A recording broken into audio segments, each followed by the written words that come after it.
soul surfers. River here for another Friday night telling. Thank you for joining us. If you are returning, welcome back. We are so thrilled to gather with you all in this circle. And of course, you can come and go as you please and change your mind about that as well. And before we go any further, do you love me? That could be my new favorite way to start. And disclaimers.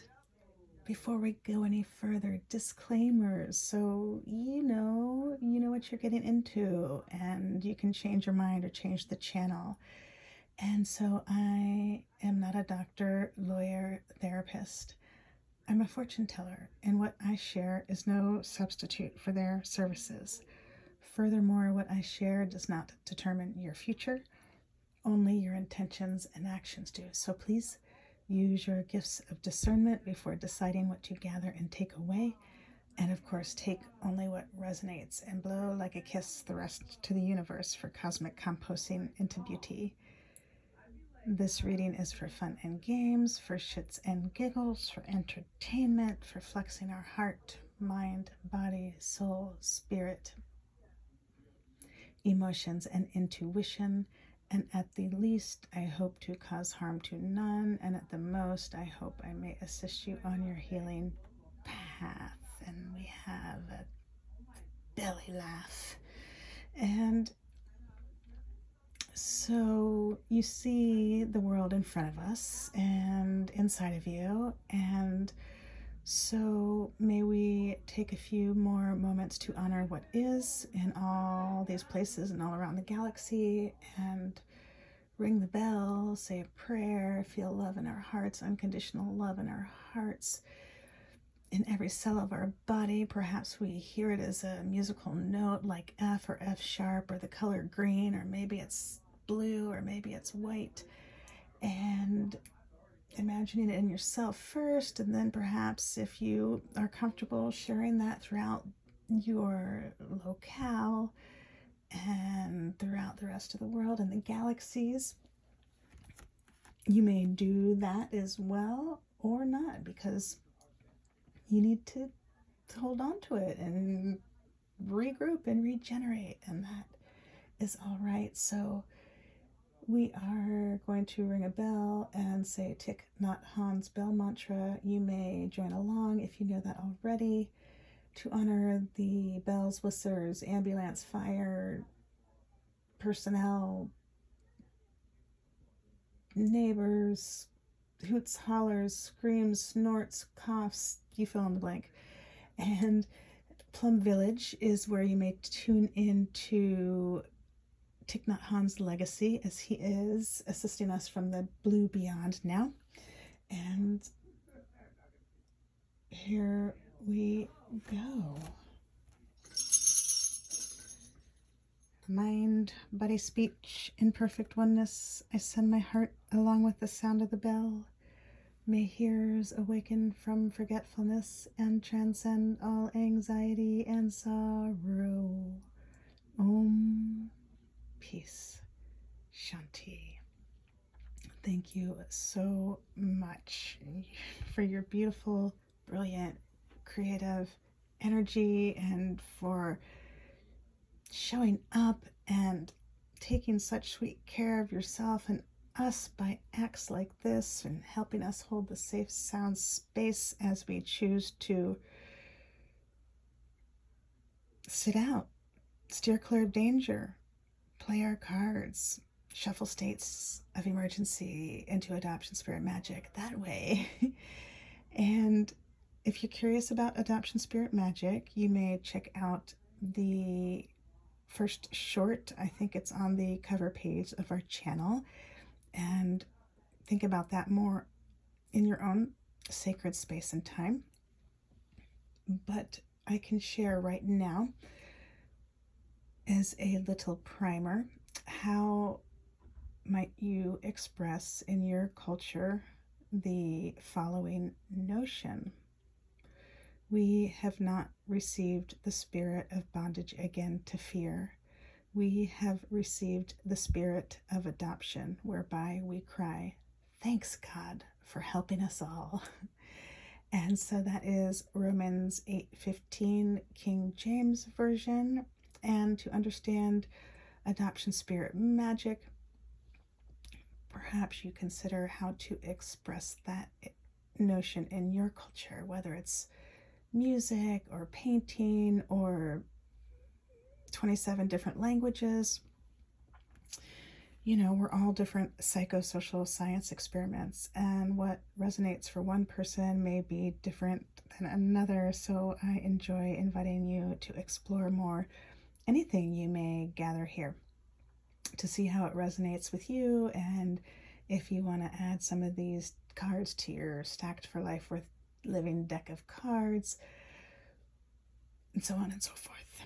For example, this wooden dagger that my partner crafted and we painted together, and you see this Anglo on the top. I learned this is the Romani word, the Gypsy tongue, one of the dialects, the way they say to embrace. And then I think here, oh no, I think, where was I seeing? Sun, one of my nicknames on the end. It's all sorts of carved glitter tip to cut through the confusion. ABBA, the boxer. To cut through the confusion without hurting a soul. What do we have here?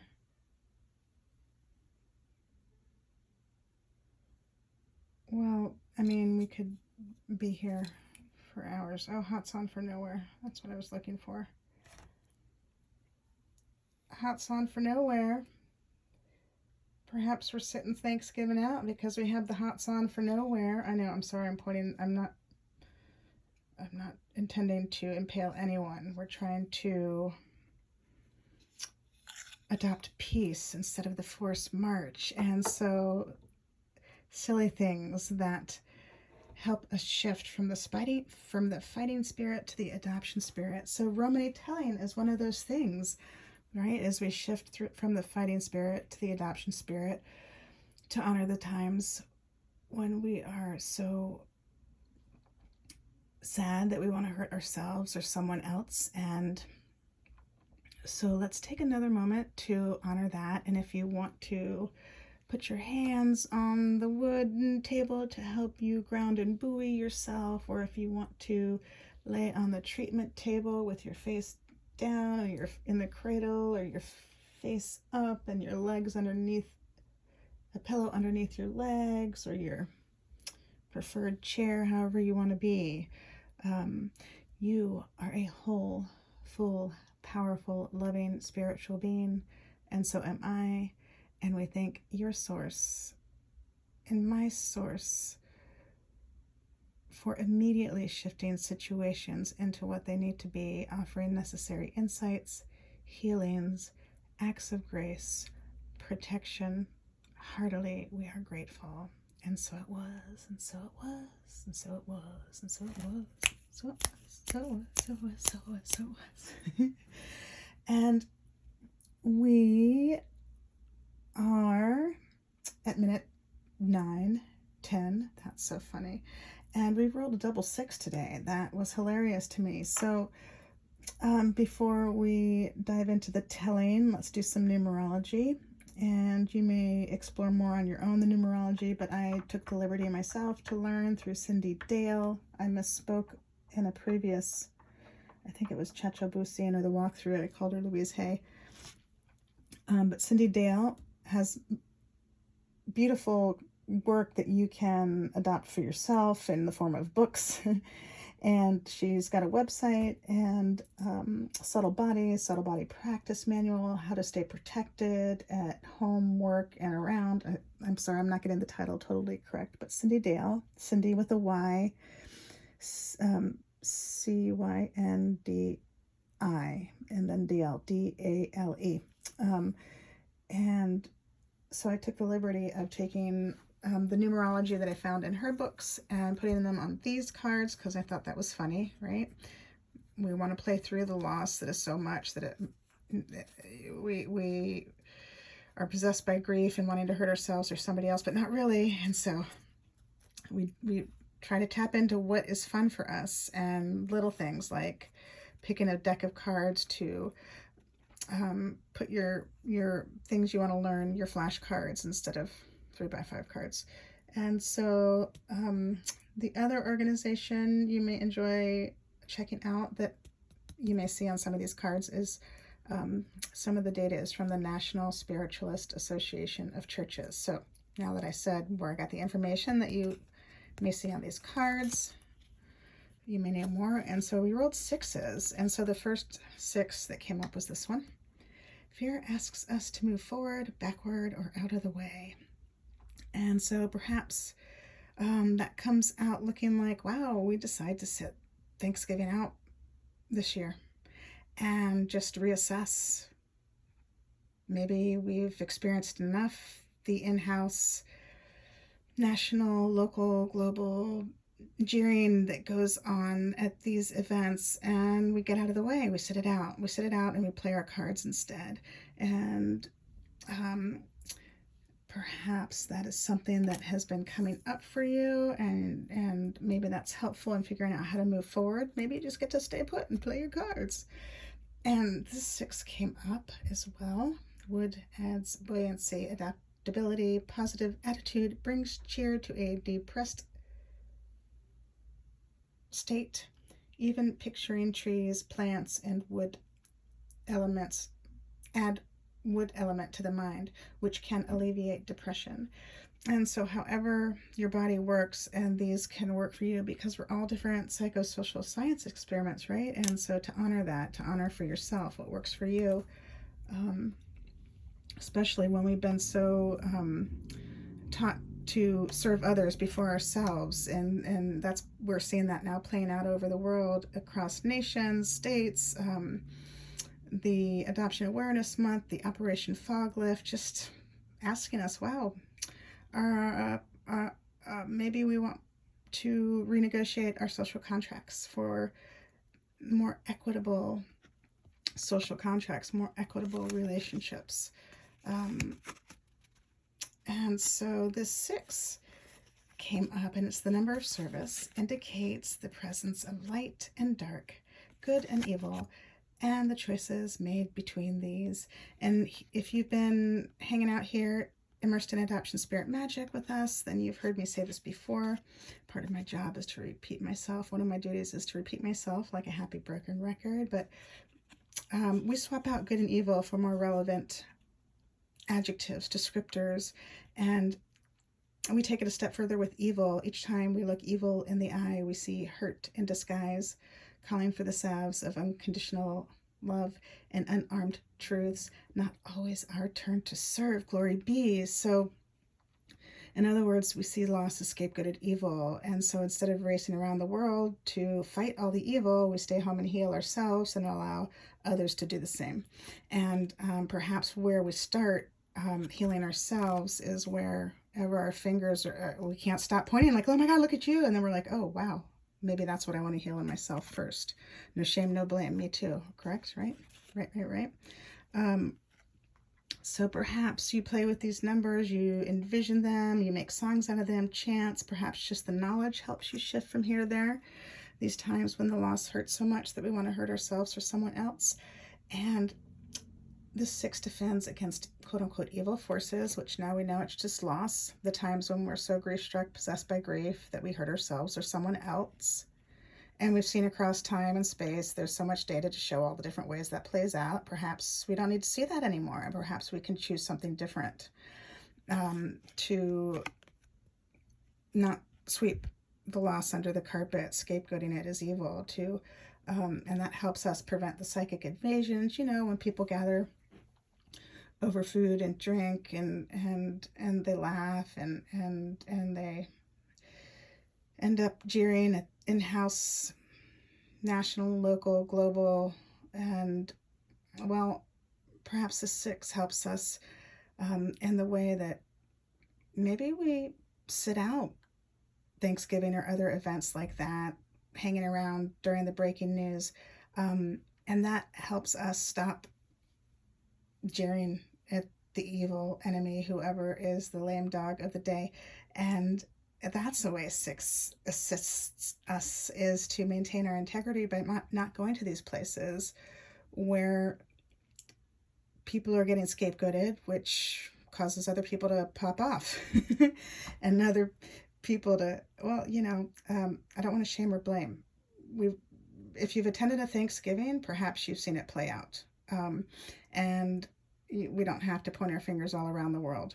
We can just see in our house, and maybe we sit out Thanksgiving and play our cards instead. And that's one way it helps us release the unconscious benefits of a repetitive pattern and embrace more joyful ways of responding to life. Like, what if revamping Thanksgiving isn't the thing to do? What if sitting it out is what's really going to offer a little reparation and solace to those people that were here before us, whose land we quote unquote adopted, and then quote unquote adopted them back into it. So take that, as it were. And then 12, 6 and 6, 12. So the 12 card jumped up. And helping us through these moments that I just spoke about, where we're like, wow, we could play the guilt and shame card and beat ourselves up and stay in that kill ourselves and others cycle, or we can forgive ourselves and others and danger steer clear, play our cards, play with ourselves, our cards, to figure out how we're going to do that. And it's occurring to me also, you may enjoy checking out the walkthrough to learn more about the light, and the dark.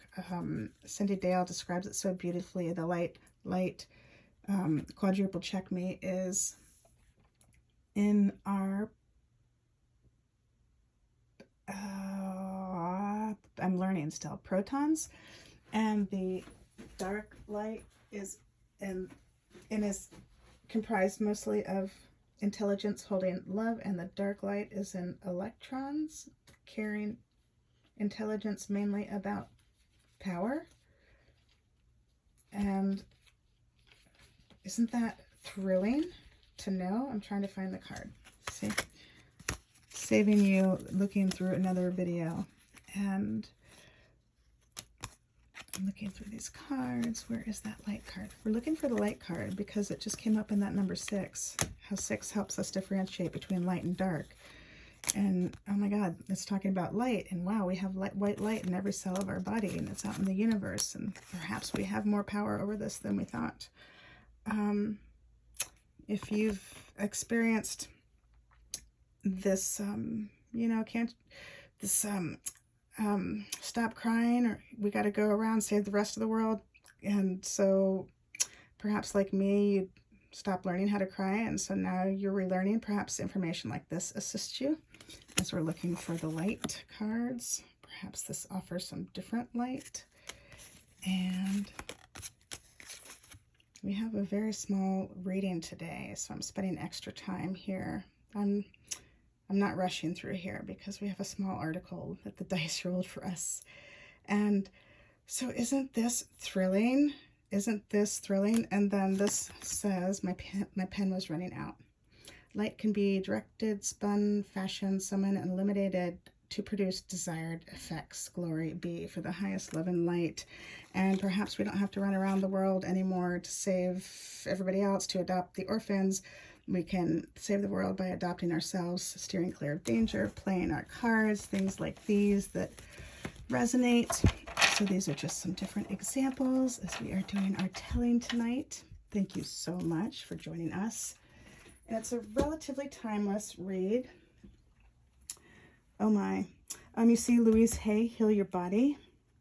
You may enjoy tapping into that at some juncture, as we have brought up so many different things tonight that may have flipped your lid. So I don't want to leave you hanging like, oh my God, that brought up all my issues. So this is another way. Brings up a problem. and the probable cause, and the new thought pattern. And so when you're having the cramp or you're having that fear, you can be like, awesome, thank you. You see it as a white flag. Now I can think this instead and just adopt the way of faith instead of sight. However you want to say that, right? There's so many different ways to say that. So this is an A to Z book. And not to dismiss the medical profession, because they are also an instrument of the infinite. And so, but perhaps you're not able to get to your doctor or so on and so forth. And I think I'm going to leave these cards for a minute. And we're going to pull out the article. We're at minute 20. I want to try to stay to half an hour to honor all of our space. And I got to take off my hat. It's very hot. And so we rolled 6-6. And so I'm just showing you I think I used MLA format. I don't think I'm spacing on the other one. Psych one. So Mulligan, Frank, Wareham officials to craft constitutional fortune teller's application that respects free speech. And so there is the website, because I did not pick this up in a paper. It was online. And so perhaps you can find that there.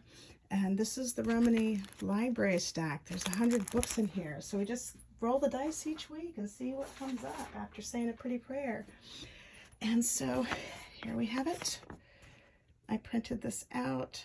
Looks like at the end of January 2021, but this was from published 6/17. That's funny. 6/17, 7/7, 14/5. Woohoo! Numerology. It's flipping my lid right now. And this was October 8th, 2020 by Frank Mulligan and at the Wicked Local. And so thrilling. Who could have foreseen that the simple attempt to craft a fortune teller's application for the town would uncover possible constitutional and First Amendment violations? Board member Judith Whiteside brought the issue up during Tuesday's select meeting, saying that a person had called the town hall seeking a fortune teller's license to practice in Wareham. The office staffers, however, weren't sure of the procedure, and Whiteside said she didn't think there was one. There was one. So, sorry, it's not as easy to look through the camera and read, and maybe I could look up and read, but then I'm not sure it's in the frame. So I'm wiggling around, playing with it. Thanks for rolling with it. Where are we? Here we are. I'm reading. You've probably read the whole page, maybe not.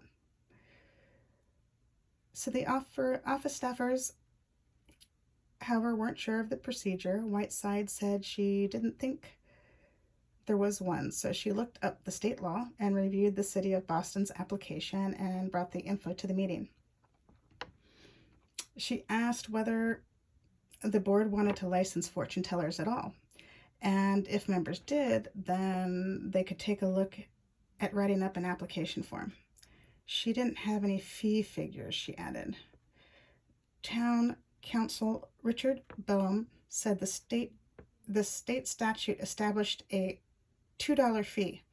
It can be increased, but only up to $50, and only with a town meeting vote.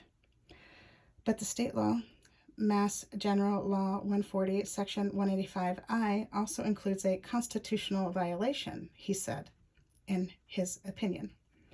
The troubling passage is, quote unquote, said license shall be granted only to applicants who have resided continuously in the city or town in which the license is sought for at least 12 months immediately preceding the date of the application. And I was right on the line with that.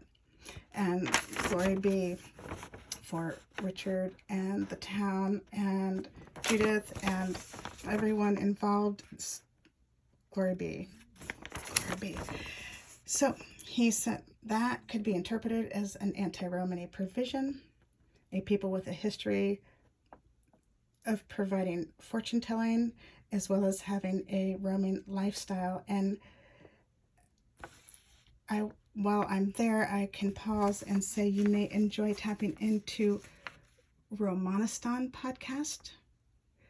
And the first couple episodes explore more the fortune telling as a part of Romani culture and history and destiny, as well as the Romani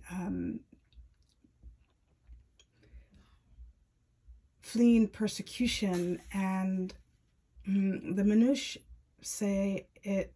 They have an expression, the Romani in France, and they say, before there comes hatred, hold on the caravan and go. And so you may enjoy tapping into Romanistan to understand more about the Romani, our lifestyles, and our way of life, our culture. Wandering isn't a way of life. Perhaps it's more about trying to be safe. And, well, I mean, we could go on and on about that, but right? Here we are right here. And so Romanistan podcast, I think you may tap into a link on our About page, and that could be quite thrilling, especially if you your school books were missing Romani. There was only Gypsy there. So let's continue. This plainly discriminatory purpose could be found unconstitutional if litigated in federal court, he said. Thank God we didn't have to do that. He added that there are... oh no. He added that there are a couple other courts outside this jurisdiction that have ruled fortune-telling, both the giving and receiving, is protected speech under the First Amendment. And I think that was in California, the Stevens versus Asusa, which also loops back to Romanistan. You can hear more about that there. It's just so beautiful to be able to learn more about Romani and our people, our people. The burden of proof would be on the government as to why it should not be protected, which would generally involve demonstrating under oath how allowing fortune telling could pose a public health or safety risk. He said the selectmen could craft an application but should steer clear of the residency requirement and keep in mind they were dealing with what has been deemed protected speech in certain jurisdictions. And I'm reminded to stop again there and just go back to how I mentioned I was right on the line. I had been there just a year, and then also me bringing up of this old law, and also bringing up how why Romani move, and the Manouche saying, before there comes hatred and fighting, hold on the caravan and go. And before that move that left me, that I had been speaking of, I waited too long. And God bless it. And so it absolutely is relevant and ties in, and it's just thank you for allowing us to share that with you and help us hold the safe, sound space, and to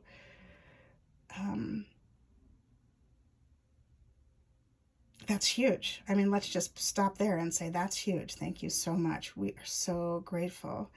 And so Whiteside volunteered to work with Bowen and develop a Wareham fortune teller's application for next week, so as not to keep the fortune teller applicant waiting any longer. There is no public hearing process involved, according to the statute. Selectman Jim Muniz noted that the Elks have had spiritualists in the past as part of fundraisers.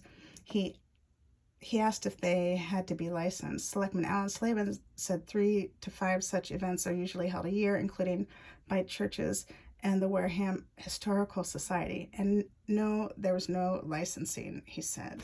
And I'm just reading this, remembering also this town meeting was recorded. I was there at this town meeting, but they didn't. This is, if you know, this is how these come out, right? The town meetings, they just want to honor everybody's, respect everybody's confidentiality. And so if you're interested in seeing that town meeting, you can check into Wareham Community TV and go back to, I think October 6th was the date that went down, but the Tuesday of that week, their meetings were on Tuesday, and then a couple weeks later, I think the 20th, was the follow-up. So if taking in those town meetings are fun for you and you appreciate that, you can find us there. That was so thrilling, and we are at minute 30. Thank you so much for joining us in this telling and for helping us breathe life into adoption spirit magic, for steering clear of danger, even when that's us, and for playing your cards for life worth living. Heartily, we are grateful. Until next time, ciao for now. We love you all.